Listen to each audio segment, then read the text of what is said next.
আসসালামু আলাইকুম। আলহামদুলিল্লাহ, প্রতিদিন সকালের মতো আজকেও কাজ শুরু করে দিলাম খামারে। তো এই যে সকালে বাসায় থেকে এসে হচ্ছে যে খামারের পটগুলো বের করছি। বের করে আজকে কোনো ওষুধ দিব না, আজকে হচ্ছে শুধু সাদা পানি দিব সারাদিনের জন্য। কোনো ওষুধ মিশাবো না, রাতে আমরা নাপা হিস্টারসিন দিয়ে পানি দিব। আজকে দিনে সকালে দুপুরে আর সকালে কোনো ওষুধ মিশানো পানি দিব না, শুধু সাদা পানি। তো এই তো কিছু কিছু পট ভরে ফেলছি, এগুলো ওয়াইদুল চাচা এখন ঘরে নিয়ে যেতেছে, আর কিছু পট বাকি আছে, সেগুলো পানি দিয়ে ভরে দিব।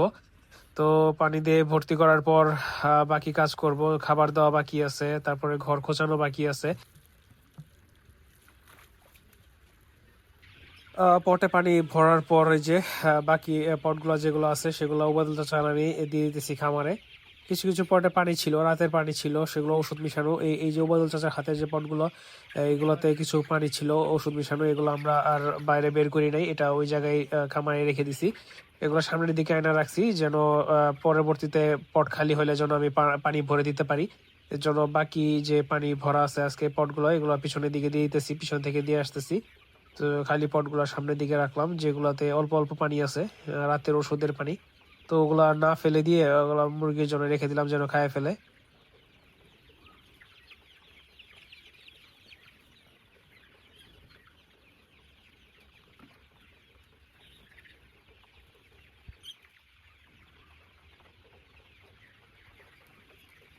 এই তো পানি দেওয়া কমপ্লিট করার পরে যে উবাদুল চাচা ঘর খুঁচাই দিতেছে, ঘরের যে লিটার আছে এটা সে খুঁচাই দিতেছে যেন নিচের যে অ্যামোনিয়া গ্যাস গুলা থাকে এগুলো যেন বের হয়ে যেতে পারে।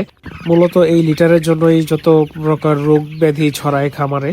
তো এই তো দেখেন মুরগিগুলো আলহামদুলিল্লাহ কি সুন্দর রং হয়েছে, ভালো সাইজে চলে আসছে, এভারেজ 600-700 গ্রামের মতো হয়ে গেছে আলহামদুলিল্লাহ। আজকে এই যে আমাদের খামারের পিছনে যে পুকুরটা আছে এই পুকুরে পানি দিব, মোটর দিয়ে পানি দেওয়া লাগবে, আমাদের এই যে পুকুরের পানি শুকাই গেছে।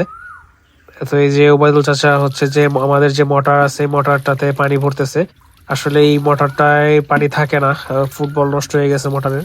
তো প্রতিবার পানি দেওয়ার সময় এভাবে পানি তুলে দিতে হয়, কল চেপে পানি তুলে দিতে হয়, তা না হলে মোটর ছাড়লে পানি আসে না ভিতর থেকে।